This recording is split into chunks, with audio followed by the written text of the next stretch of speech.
Baby সেখানে ভালো হয়।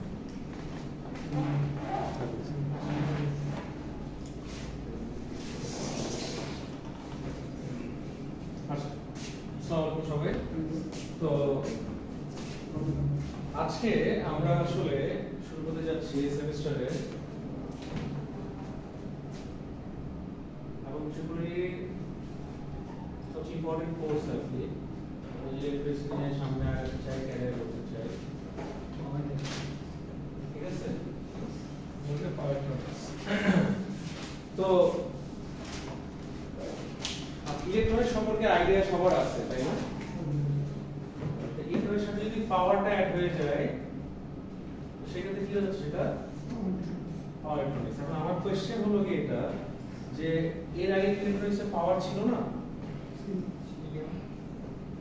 এখন কেন আলাদা করে পাওয়ার নিয়ে পড়ানো হচ্ছে?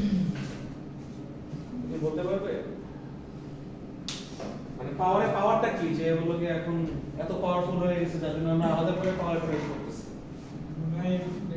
অনেক বেশি পাওয়ার নিয়ে কাজ করতে হবে ইলেকট্রনিক্স। এর আগে আমরা যে ইলেকট্রনিক্স নিয়ে কাজ করছি খুবই ক্ষুদ্র পরিমাণ ভোল্টেজ এবং ক্ষুদ্র পরিমাণ কারেন্ট।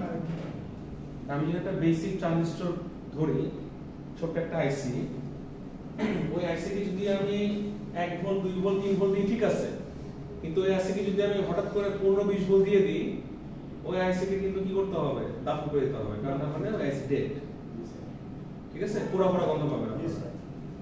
তো ডে বাই ডে আমি যদি আরো হাই অ্যাম্পিয়ার, মানে আমি শুধু ভোল্টেজ বললাম, যদি এমন হয় 40 ভোল্ট 50 ভোল্ট 100 ভোল্ট, হ্যাঁ, কারেন্ট হলো কত 10 অ্যাম্পিয়ার 20 অ্যাম্পিয়ার 30 অ্যাম্পিয়ার, অনেক হাই অ্যাম্পিয়ারের কারেন্ট হয়, তো সেই ক্ষেত্রে তখন কিন্তু আমার এই আইসি গুলো কাজ করবে না, ওই ইলেকট্রনিক্সের ফর্মুলাই কাজ করবে না, তখন নতুন ফর্মুলা নতুন স্ট্রাকচার, ঠিক আছে। তারপরে কি বলেন, নতুন পাওয়ার, তার মানে পাওয়ার মানে কি বলেন, পাওয়ারের মধ্যে কি আছে, P = DI V into I, তার মানে কি ডিফারেন্ট কারেন্ট এবং ডিফারেন্ট অ্যাম্পিয়ার, ঠিক আছে।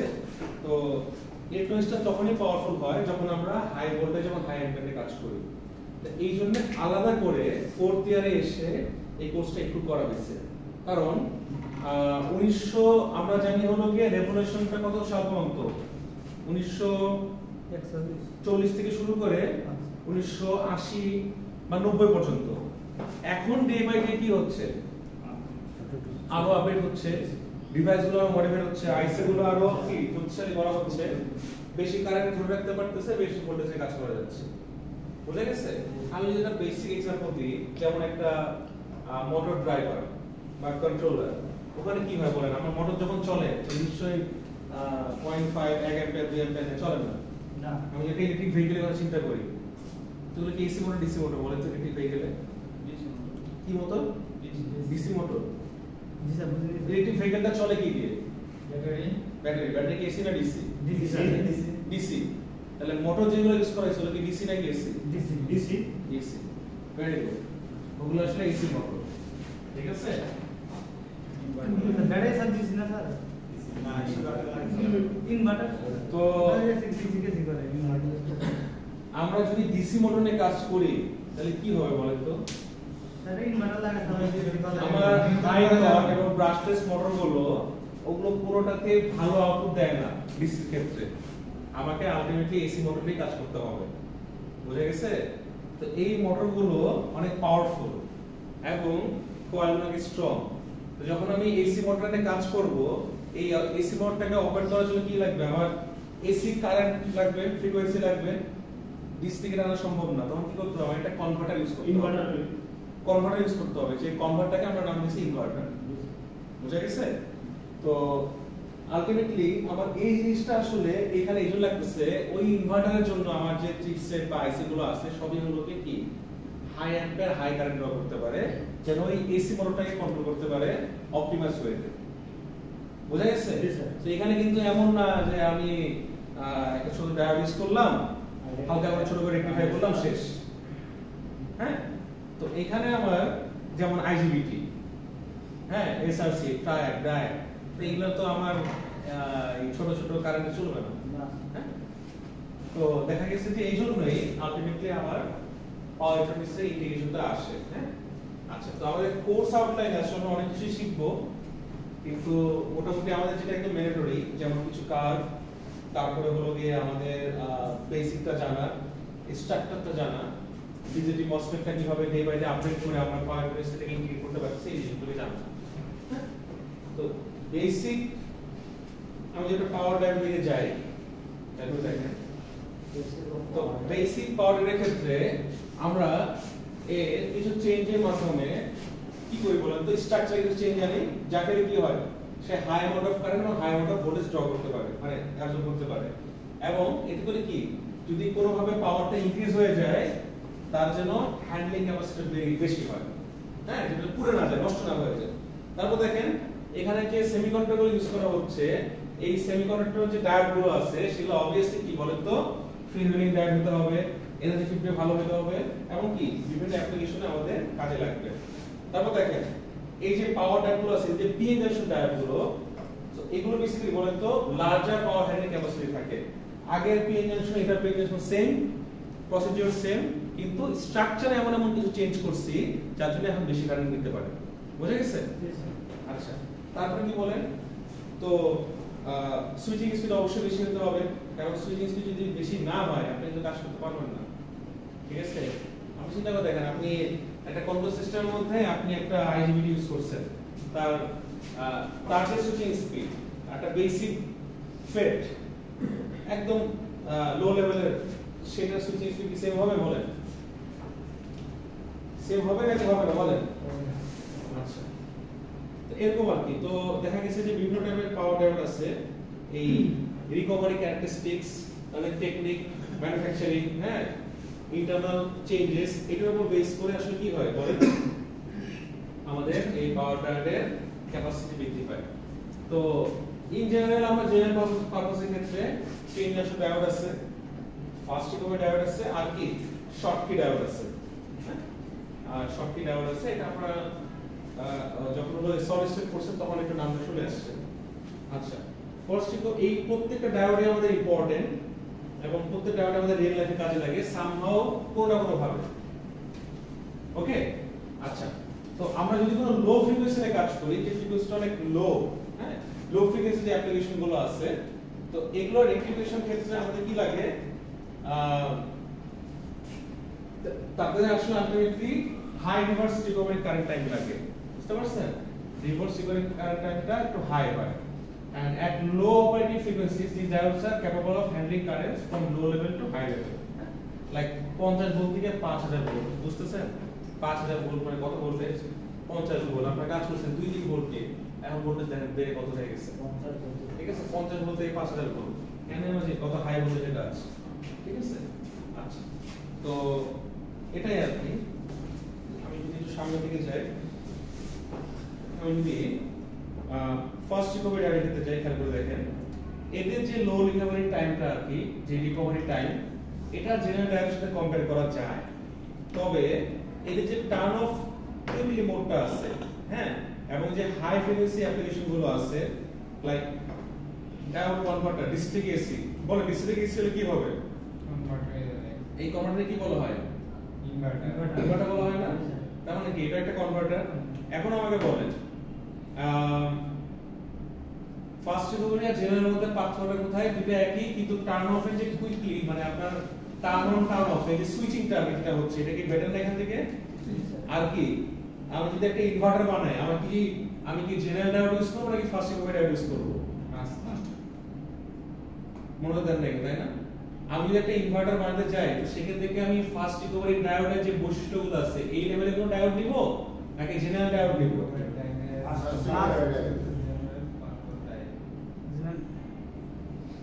আচ্ছা, তো compare to the other diode, আমি যদি প্রত্যেকটা একটা আইভি ক্যারেক্টারিস্টিক্স আছে, তার মানে কারেন্ট আর ভোল্টেজ একটা সম্পর্ক আছে, তো এই সম্পর্কটাকে আমি যদি আনতে চাই, সেক্ষেত্রে দুটো স্টেজ আছে, on stage end of stage. তো এই বোথ অন স্টেজের ক্ষেত্রে ভোল্টেজ ড্রপ হয় খুবই সামান্য পরিমাণ একটা ভোল্টেজ, ঠিক আছে, আদার গুলোর ক্ষেত্রে। তো এইখানে আসলে আমার যদি লো ভোল্টেজ হয়, মানে খুবই অল্প মানের ভোল্টেজ রিভার্স বায়াস কন্ডিশনে, ঠিক আছে, তো সেই ক্ষেত্রে কারেন্ট এবং লোয়ার ব্রেডওয়ের ক্ষেত্রে আমার আলটিমেটলি 50 থেকে 100 ভোল্টের যে কাজগুলো আছে আমি সেটা কি শর্টকি ডায়োড দিয়ে আমি শর্টকি ডায়োডের কাজ করতে পারবো। তো এটার সবচেয়ে বেস্ট एग्जांपल হলো কি high current low voltage application. হ্যাঁ, যেমন আমি আপনাকে বলি, আমি যদি ডিসি পাওয়ার ইউজ করি, ল্যাবে করছে না ডিসি পাওয়ার সাপ্লাই, ল্যাবে গেছে না ডিসি পাওয়ার সাপ্লাই দেখছেন নাকি বলেন? আচ্ছা, তো ডিসি তে আমার কত ভোল্টেজ থাকে বলেন তো? ডিসি কে আমি 200 ভোল্ট দিই? না স্যার, 5 ভোল্ট, 10 ভোল্ট, 20 ভোল্ট। তো এখন এই ডিসি ভোল্টেজের ক্ষেত্রে আমার কারেন্টটাকে তো আমি টিউন করতে পারি, তাই না? 2 ভোল্ট 2 অ্যাম্পিয়ার, 3 অ্যাম্পিয়ার, 5 অ্যাম্পিয়ার, এমন হয় না যে 15 ভোল্ট 20 অ্যাম্পিয়ার কারেন্ট হয় কিনা বলেন? 15 ভোল্ট আর 20 অ্যাম্পিয়ার কারেন্ট হাই টর্কের কোনো মোটর, হ্যাঁ, বা আমার কোনো আউটপুটের জন্য রাখতে পারে না? রাখতে পারে নাকি বলেন? বা আমার ওই পাওয়ার সাপ্লাই থেকে আমি যদি 5টা প্যারালাল কানেকশন বের করি, প্যারালাল মানে কি কারেন্টটা ভাগ হয়ে যাবে না? তাহলে 5 অ্যাম্পিয়ার ডিভাইস আমি 5টা চালাতে পারবো। বুঝতে পারছেন? ভোল্টেজ সমান। হ্যাঁ, তাহলে ভোল্টেজ সমান থাকবে কিন্তু কারেন্টটা ভাগ হয়ে যাবে। কারেন্ট ভালো সমস্যা নাই। আমার তো এত, আপনি বুঝতেছেন 25 ব্যাটারি মানে কত, এত বড় একটা ব্যাটারি হবে। অনেক বড় একটা ব্যাটারি হবে। 9 অ্যাম্পিয়ার মোটামুটি বা যে কোনো একটা ব্যাটারি নয়, বড় একটা ব্যাটারি হবে। ওই ডিভাইসটার জন্য আমার সবচেয়ে বেস্ট হলো কি বলেন তো, এই শর্টকিটা। কারণ আমি ওখানে 50 ভোল্টের উপরে যাবোই না। আমার তো অত হাই কারেন্ট হাই ফ্রিকোয়েন্সি দরকার নেই। বুঝছেন না? মানে আমি খাবো এক গ্লাস পানি, আমি নিচ্ছি হলো কি বড় কি একটা গ্রাম। বুঝতে পারছেন? ওটা তো নষ্ট হয়ে যাবে, তো লাভ নাই তো আমার। তো এই জন্য আমার শর্টকি ডায়োডটা আলটিমেটলি ছোট ছোট পারপাসে ইউজ করা হয়, যেখানে কারেন্টের মানটা কি বেশি, ভোল্টেজটা কম। আচ্ছা, তো মোটামুটি আইডিয়া হয়ে গেছে। আমি যদি এখন আপনাকে সিনারিও দিই, হ্যাঁ, এটা বানাইতে হবে, তো সেই ক্ষেত্রে আপনাদের কি করতে হবে? আপনাদের ডায়োডটা সিলেক্ট করতে হবে, মানে কোনটা যাবেন, মানে কোন টাইপের যাবেন। আমি জেনারেল ডায়োডে যাব, নাকি ফাস্ট রিকভার করতে পারে এখনটাতে যাব, নাকি শর্টকি ডায়োডটা আমি চুজ করব। ঠিক আছে, এরপরে হলো আপনার ব্যাখ্যা দিতে হবে। তো কন্ডিশন বা এরকম একটা সিনারিও বলে দিতে পারবেন না? যারা ক্লাসে শুনেন না বা অন্যদের মনোযোগ দিচ্ছেন, আমার বিশ্বাস পারবেন না। ঠিক আছে, আদার শুনতে তারা সবাই পারবেন। সলিড স্টেট আপনার ছিল না? এই ক্লাস মিস করছেন কে কে? মিস করছেন? মিস করছেন? মিস করছেন কে কে? তো কি মিস করছেন এই ক্লাস? সবাই ক্লাস পাইছেন এখানে? এ পাইছেন? এই তো ভালো রেজাল্ট, মানে মোটামুটি সবাই এই ক্লাস পাইছেন। তো ক্লাসে তো আপনারা যারা করেন তারা যে এই ক্লাস পাবে স্বাভাবিক। না স্যার, আপনি মার্ক দেন স্যার, বেশি করে স্যার। আমি মার্ক দিই বেশি বলতে হবে স্যার। আপনারা সবাই কমাই দিবেন। তাহলে কমাই দেব, যা পার্সেন্ট তাই দিছি। জি স্যার, আমি 12 নাম্বার দেব না, আপনারা কথা বলে লিখে স্যার আমাদের একটু সেক্রেট করবেন। হ্যাঁ হ্যাঁ, আমরা লাস্ট সেমিস্টার কোন স্যাক্রিফাইস নেই। ঠিক আছে, last semester first semester sacrifice নেই। স্যাক্রিফাইস কি আসে জানেন? যে আপনি পাইছেন হলো কি 77, ঠিক আছে, লাস্ট সেমিস্টার আর একটা ক্লাস হলে ভালো হয়ে যায়। এই ক্লাস 3 জন্য আমরা দরকার হলে আপনাকে অ্যাসাইনমেন্ট বা কোথাও একটা হলে আমরা বাড়িয়ে দিলাম। আপনার খাতার মধ্যে যদি আমি নাম্বার দিয়ে দিই, তো নাম্বার দেওয়ার পরীক্ষাটা তো আমার আর কোনো হাতেই নেই, নাম্বারই আমার হাতে নেই। আর আপনি যদি ক্লাসে না আসেন, আমি কিভাবে আপনাকে 10 10 দেব বলেন? ক্লাসে যদি না আসেন কিভাবে 10 10 দেব? তো যারা আসে তারা যদি 8 পায়, এগুলো লজ্জা ব্যাপার না? আসলে না এসে 10 10 পেয়ে গেছে, ওটা তো আমি দিতে পারবো না। আর আমি তো অন্যায় করা হবে। বুঝতে পারবো? নাম্বার দিয়ে ঠিক আছে, নাম্বার দিয়ে কারণ হলো গিয়ে যা পড়াই তাই দিই, বাইরে থেকে কিছু দিই না। আপনারা সবই পারেন। আচ্ছা, তো নরমাল ডায়োড আর পাওয়ার ডায়োডের মধ্যে সিম্বলটা হলো কি সেম অলমোস্ট, দেখে কোনো বেসিক ডিফারেন্স মানে ডিফারেন্স করতে পারবেন না। সেই অ্যারন ক্যাথোডের মতো একটা ডায়োড সিস্টেম, জাস্ট জোনটাকে টানে একটু আলাদাভাবে দেখানো হয়েছে। হ্যাঁ, তো এটা হলো ডায়োড। আর নরমালি আমরা যদি মানে সরি পাওয়ার ডায়োডটা কি বানাতে চাই, মানে আমি সরি সিম্বলটা কি সেম, স্ট্রাকচারটা একটু ডিফারেন্স আছে। স্ট্রাকচার ডিফারেন্স একটু দেখি।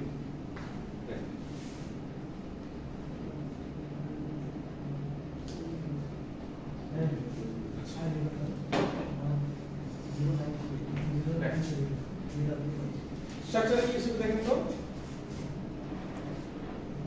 এটা বেসিক্যালি বলতো কিসের সাথে মিলে? ফেড নাকি বিজিটি নাকি বলতো এই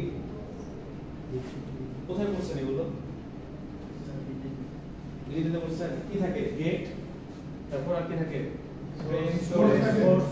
দেখতে খুব সুবিধা না? আচ্ছা, এখন এটা কি বিজিটি নাকি মসফেট নাকি কিসের ছবি বলেন? এরকম কেন থাকে? আচ্ছা দেখেন পার্থক্য হলো কি আগে পিএন জাংশন করে আসছেন এখানে এমন ক্যাথোডের এই জায়গাটা একটু আলাদা ভাবে ভাগ করা সেটা হলো গিয়ে আমার কিছু এরিয়া হাইলি ডোপ করা হয় যেমন হলো যে পি টাইপ মেটাল ব্যাক এটা খুব হাইলি ডোপ করা হয় আর পি টাইপটা কি অ্যানোড দিকে থাকবে আচ্ছা তো ডব্লিউডি নামে একটা বেস ইউনিটে থাকে এই ডব্লিউডি টা ইম্পর্টেন্ট হলো যে আপনার উইথ ব্যারিয়ার মানে ওয়ালের একটা ব্যারিয়ার থাকে খুবই অল্প মানে দূরত্ব হ্যাঁ তো এটাকে ভাঙলে আলটিমেটলি কি আপনার কারেন্টটা পাস হবে নরমাল অবস্থায় স্টেবল থাকে বুঝতে পারছেন ইলেকট্রনটা পাস হবে আর কি এটা আবার লাইটলি ডোপ করা হয়েছে বলেন তো 10^14 তো 10^19 10^14 এটা থেকে লাইটলি ডোপ করা হয়েছে এই টাইপ ম্যাটেরিয়াল দিয়ে আর এই যতটা বললাম 250 টু 300 মিলিমিটার খুবই অল্প মানে ডিসটেন্স এইখানে আবার এই যে এনক্লাস একটা ছিল হাইলি ডোপ তো একটা হাইলি ডোপ আর একটা কি এটাও হাইলি ডোপ তো দুটোই ব্যালেন্স করা তো মাঝখানে আলটিমেটলি ধাক্কা থেকে করার জন্য তো একটা শত্রুপক্ষ লাগবে বুঝেন নাই মানে এখন যদি ইসরায়েল আর হামাস যুদ্ধ করে তা আমি যদি আসলে যুদ্ধ জিততে চাই হয় আমাকে থার্ড পক্ষ হয় তুরস্ক থেকে মানুষকে দিতে হবে হামাসকে যে তোরা ইসরায়েলের মার আর মানে ইউএসএ কে বলতে হবে যে নে তোরা নে আবার হামাসকে মার মানে দুইটা পক্ষ যুদ্ধ লাগে ইন্ডিয়া পাকিস্তান যুদ্ধ করবে যুদ্ধ করার সময় তৃতীয় পক্ষ থেকে লাগবে যে কিনা যুদ্ধ ঘুরাইতে পারে যেটা যে কোনো পক্ষ হতে পারে হ্যাঁ গিয়ে ঢুকে একটা দলের মধ্যে ঢুকে যাবে তাও থেকে মার বুঝতে পারছেন তো এই হলো কি n মাইনাস এর ক্যারেক্টারিস্টিক্স যে কিনা লাইটলি ডোপড ম্যাটেরিয়াল মাঝখানে ঢুকে হলো কি আলটিমেটলি লেয়ারের ভেরিয়েশন আসবে এবং এই লেয়ারটাকে বলছে ড্রিফট লেয়ার ঠিক আছে এই লেয়ারটা আলটিমেটলি পাওয়ার ডারের সবচেয়ে মেইন লেয়ার যে কিনা আমার ভেরিয়েশনটা একটা সাহায্য করে যার উপস্থিতিতে আমার কারেন্টটা পাস হবে ইলেকট্রনটা পাস হবে এবং এতে করে আমার এই যত হাই ডোপ করা হচ্ছে আমার কারেন্ট এবং হাই মানে হাই অ্যামাউন্ট অফ কারেন্ট এবং হাই অ্যামাউন্ট অফ ভোল্টেজ এর কাজ করতে পারবো বুঝতে পারছেন আগে গুলো হাই ডোপ ছিল না খুবই সিম্পল ভাবে পিএন জাংশন কি করতো একটা সাইডে আমার সোর্স দেওয়া হতো ব্যাটারি সোর্স একটা সাইডে ইলেকট্রনটা জমা হতো একটা সাইডে ভোল্ট গেট হতো তো যেখানে আমি ওয়াল তৈরি করতাম এরপর যদি আমি এক্সটারনাল সোর্স দিয়ে আমি আবার তাকে ইলেকট্রনটা পাস করাতে পারতাম ব্যারিয়ার জাংশনে ভাঙতে পারতাম ঠিক আছে ডিপ্রেশন একটা ভাঙতে পারতাম তাইলে আমার কিন্তু ইলেকট্রন ফ্লো হতো ইলেকট্রন ফ্লো হলে ফরওয়ার্ড ব্যাস উল্টা পাশে হলে রিভার্স ব্যাস এগুলো পড়ে আসছে এইটা হলো কি স্ট্রাকচার দিকে আমার হাই দিত 10 টু দি পাওয়ার 19 পুরো এতগুলো পরিমাণ হলো 1 মোল আমি ধরে নিচ্ছি একটা 1 মোল না এত পরিমাণ হলো কি আমার অণু থাকে এই P প্লাসে বুঝতেছেন সেন্টিমিটার পার কিউব এই পার্টিকুলার এই ডেনসিটি এই ভলিউমের মধ্যে এই পরিমাণ আমার হলো কি P প্লাস ম্যাটেরিয়াল থাকে ওকে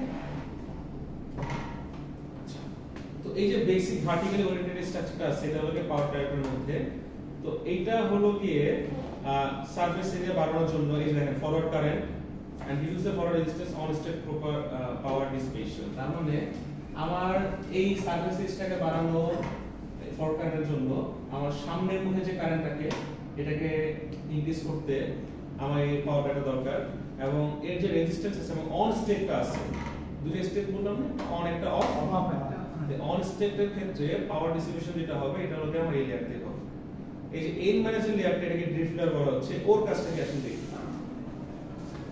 হ্যাঁ ও আসলে ভোল্টেজটাকে বাড়ায় দেয়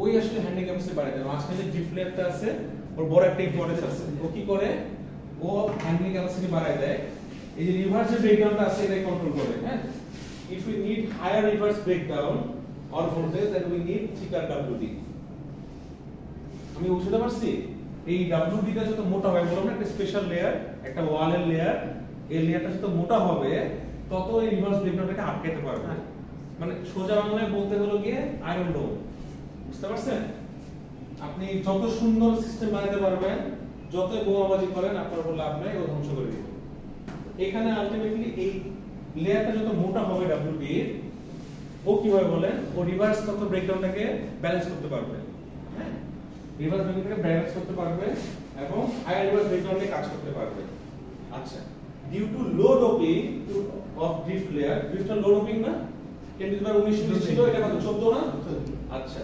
resistivity is more with drift layer hence power diode has more on state voltage drop এখানে কি হচ্ছে ডোপিং যেহেতু লো তো রেজিস্টিভিটিটা কি হচ্ছে is more with drift flare, hence power factor is more on state voltage drop. বলে এটা মানে কি বুঝলে এটা দিয়ে?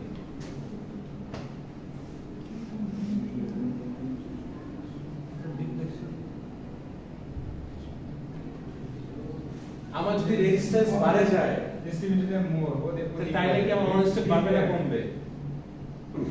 আচ্ছা আমি বলি ধরেন আমার বিজেটি পোরশন না turn off bypass junction portion না অন স্টেজে যদি আমার লেয়ারটা থাকে তো ডিপ লেয়ারের লো রোপিং এর কথা মানে কি ডিপ লেয়ারের রেজিস্টিভিটি বেশি হবে না তো রেজিস্টিভিটি যদি বেশি হয় তার মানে কি যত বেশি রেজিস্ট্যান্স তত বেশি ভোল্টেজ Drop. আপ না ভোল্টেজ ড্রপ তার মানে এটা বোঝাচ্ছে আমার অন স্টেজে লো Voltage drop রোপিং এর হবে। জন্য আবার কি হচ্ছে বলে বলে দাও Resistivity বাড়ে এর মনে রাখবেন আমার অন স্টেজে লো ড্রিফট তাই না লো ড্রিফটিং তার মানে কি মোর রেজিস্ট্যান্স তার মানে কি more voltage drop মোর ভোল্টেজ ড্রপ ঠিক আছে এটা লাইন তো মোর সাদা না এইভাবে এরর মুখস্থ মনে রাখবেন তারপর কি ক্রস সেকশন এরিয়া বলছি পাওয়ার ডাইভারের একটা ফিচারই হলো গিয়ে ক্রস সেকশন এরিয়াটা কি করে বৃদ্ধি করে পার্টিকুলার বৈশিষ্ট্যের ভিত্তিতে তো এই যে ক্রস সেকশনাল এরিয়া যেটা আছে এটা কি করে আমাদের আইডিয়া দেয় যে কারেন্ট হ্যান্ডলিং ক্যাপাসিটিটা অনেক বেশি বুঝতে পারছেন আচ্ছা এখানে একটা জিনিস দেখেন নরমালি আমরা যে আইভি ক্যারেক্টারিস্টিক্স গুলো পড়ছি খেয়াল করে দেখেন মনে আছে কিভাবে পড়ছিলাম কারণ কাছে আইভি ক্যারেক্টারিস্টিক্স ছবিগুলো মনে আছে এটা কিভাবে আসে এবং এটা কিভাবে হয় ব্রেকডাউন এটা কেমন হয় বলতো তো নরমাল আইভি ক্যারেক্টারিস্টিক্স কার কাছে আসে বলেন রিভার্স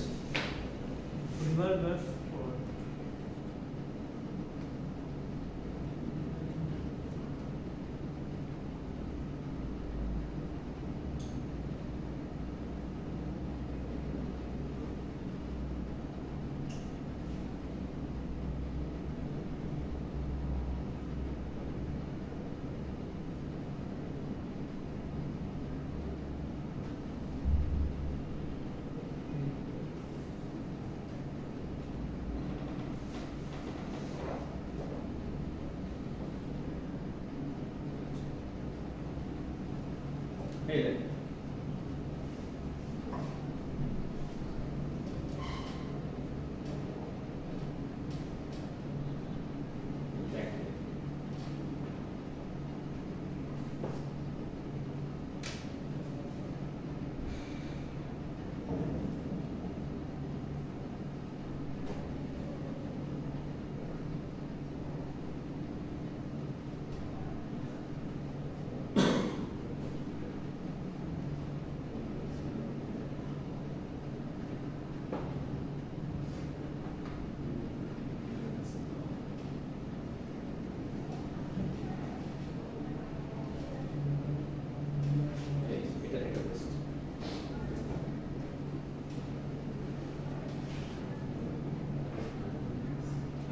দেখেন এই যে সো সিম্বলটা নরমালি এরকম আর স্ট্রাকচারের ক্ষেত্রে কি হচ্ছে বলেন একটা p একটা n আর একটা মাইনাস n ঠিক আছে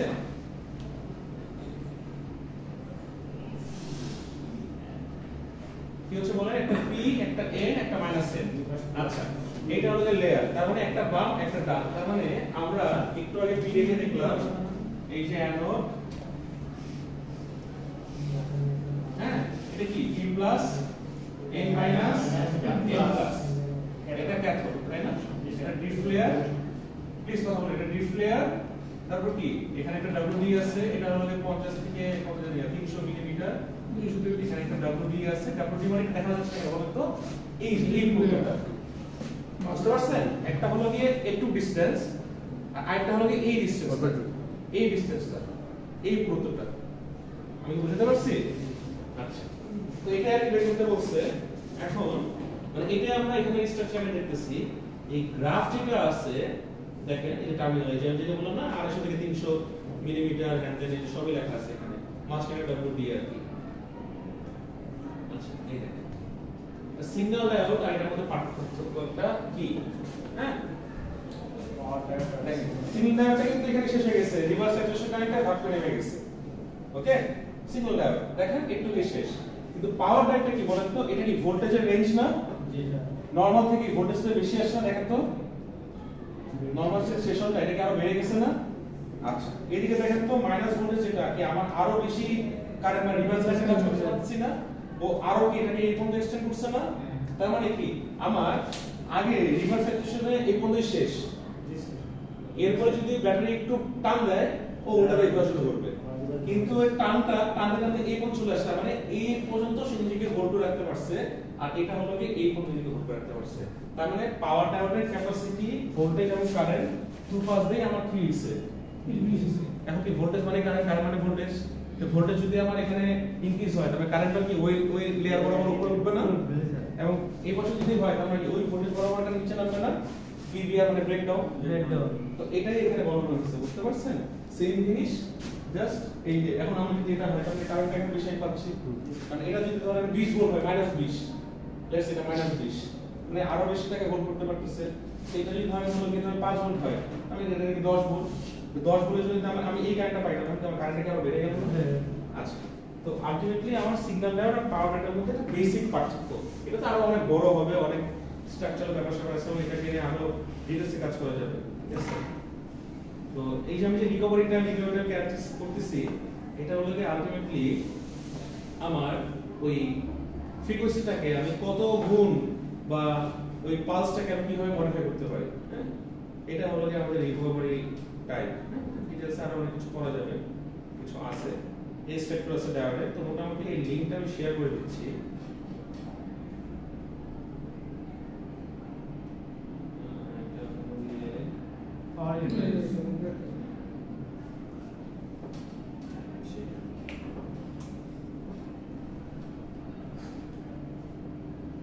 ঠিক আছে, শেয়ার করে দিলাম। তো মোটামুটি এটাই থাকলো।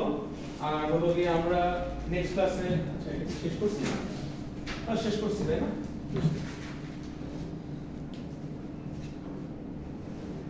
শেষ তো এই তারপরে হলো কি এই যে আমাদের অ্যাপ্লিকেশন গুলো কি কি, ফিল্ড ইন ডায়োড আছে, এসি থেকে ডিসি কনভার্টার, ডিসি থেকে এসি কনভার্টার, এগুলো আমাদের পুরো সেমিস্টারে পড়া আর কি, হ্যাঁ? রেক্টিফিকেশন কিভাবে কাজ করে, হ্যাঁ, সাপ্লাই কিভাবে কাজ করে, কিভাবে সাপ্লাই বানাবো, এগুলো বুঝতে পারছেন? ঠিক আছে, এটা ছিল আমাদের ফার্স্ট লেকচার। হ্যাঁ, অফ করে দেন।